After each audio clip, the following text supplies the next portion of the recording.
Anh phát minh lâu anh chẳng thăm tu nghệ Chúa Gió chim rên ông tổ lâu Tổ quý mô Để đón mâu hê ngã Chúa Thân kê ăn gió Hê lấy hình ai lâu vinh Chúa có quý mô Sa tuan e ngã Chúa Hãy vô cần là Hắn cho về ăn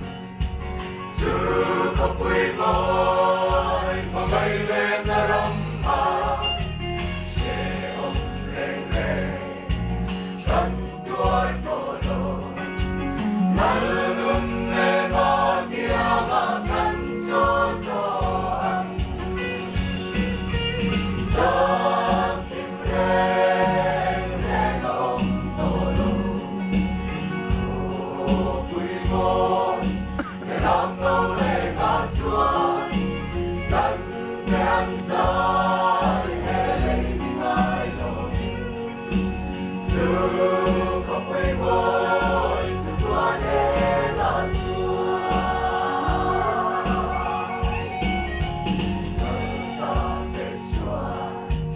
Anh phát minh lâu Sai đang ôi Để làm đâu cho phát kinh Hồi lâu bài môi Anh kia tổ Lấy luôn rèn rèn hiểu anh nói tổ lâu Gió chim rèn ông tổ lâu Để đón mâu hê ngã Chúa Thân kèm dài Hê lấy hình ai đồ vinh Chúa có quý môi Sa tuan e ngã Chúa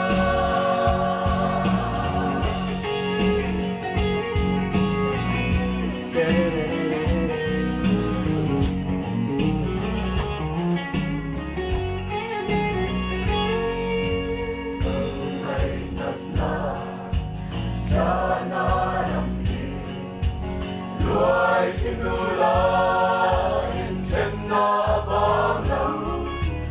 mà sẽ lại bắn dài ô na Chúa anh đi ta ta đi tùy a su pha yang sa chim rèn ông tổ lâu cô quý môn để làm đâu hê ngã Chúa Cần kê ăn giá